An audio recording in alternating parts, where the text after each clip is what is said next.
In the hallowed halls of power, a shadow lingers, a force unseen but deeply felt, a whisper of control in a world that craves transparency. It's a place where power flows not from ballots or speeches, but from secrets and silence. This is the story of the deep state, a labyrinth of influence that has shaped the course of history, hidden in plain sight. The term deep state evokes skepticism, fear, and mystery. For some, it's a mere conspiracy theory. For others, it is a reality, a system of unelected power brokers who operate behind the veil of democracy. But what if the truth lies somewhere in between? What if the deep state is less a myth and more a byproduct of unchecked authority and secrecy? The roots of the deep state stretch back to the darkest days of World War II. As nations waged a global war for survival, a new kind of battlefield emerged, one of espionage, subterfuge, and clandestine operations. To wage this invisible war, the United States created the Office of Strategic Services, or OSS, under the leadership of William Wild Bill Donovan. The OSS was revolutionary, a centralized intelligence agency tasked with infiltrating enemy lines, gathering critical information, and executing covert missions. It was here that the seeds of modern intelligence were sown, seeds that would grow into something far more powerful and far more dangerous. During the war, the OSS operated with near-total autonomy. Its agents employed every tactic imaginable, from psychological warfare to sabotage, from fake radio broadcasts to secret assassinations. No idea was too extreme if it meant securing victory, but as the war ended in 1945, a question loomed. What should become of this clandestine organization? President Harry Truman answered decisively. The OSS would be disbanded. The United States had no place for a wartime intelligence agency during peacetime, or so it seemed. Peace was fleeting.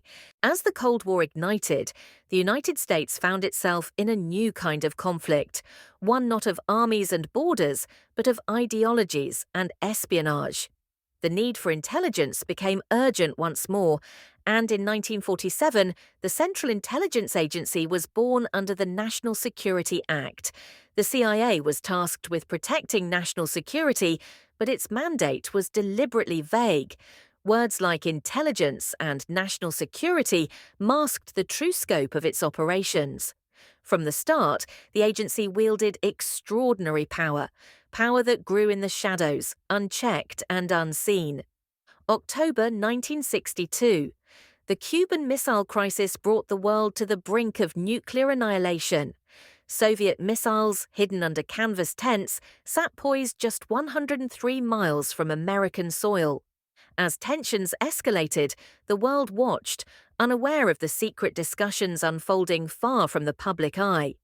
In the midst of the crisis, President Kennedy sought counsel, not in the Oval Office, but at a cocktail party in Georgetown. Why? Because that was where the real power resided. Unelected officials, intelligence operatives, and media moguls gathered in Georgetown's opulent homes, steering the nation's course over drinks and whispered conversations.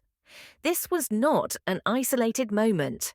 Throughout the Cold War, the CIA orchestrated coups, manipulated elections, and waged psychological warfare across the globe. From Guatemala to Iran, from Chile to Congo, the agency operated with impunity, justifying its actions as necessary for the greater good. But who defined the greater good? And who held these shadow operatives accountable? The answer, time and again, was no one. Georgetown, a neighborhood of quiet wealth and understated opulence. Its narrow streets have witnessed the rise and fall of empires, not through battles or revolutions, but through whispers exchanged over crystal glasses. Here lived the architects of America's shadow empire, CIA operatives, Supreme Court justices, and influential journalists, all within walking distance of each other. Alan Dulles, the longest-serving CIA director, called Georgetown home.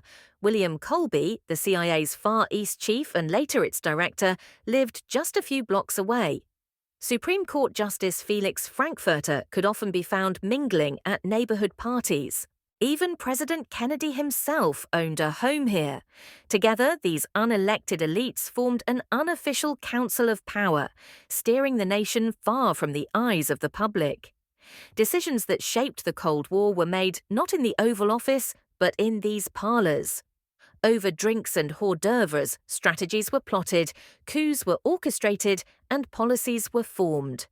These gatherings were more than social events.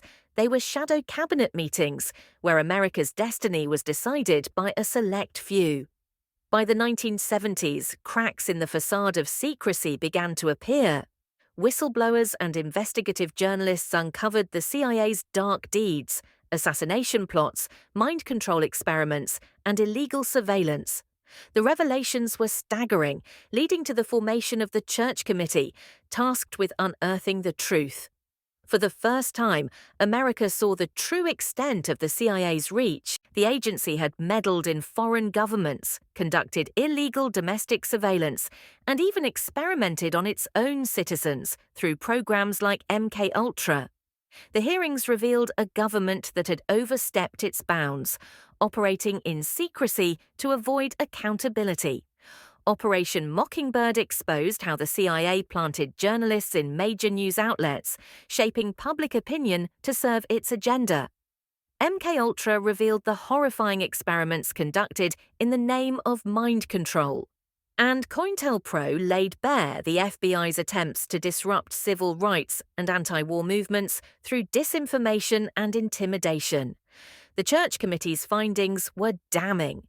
They painted a picture of a shadow government, unelected, unaccountable, and operating far beyond the reach of democratic oversight.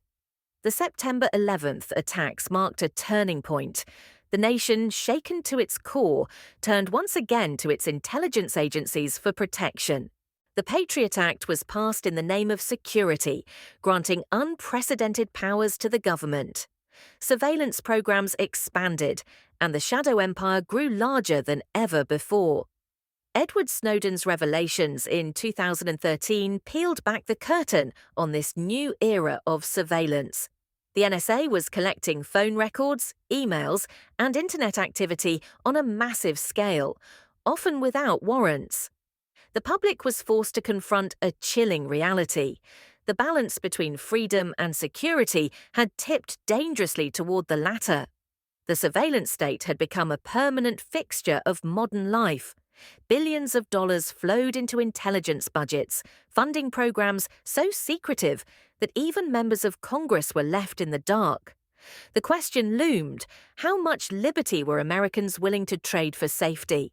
The founders of the United States designed a government of checks and balances, a system meant to prevent the accumulation of unchecked power.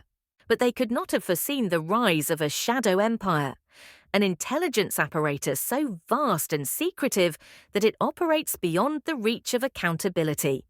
Secrecy, they say, is a necessary evil in matters of national security.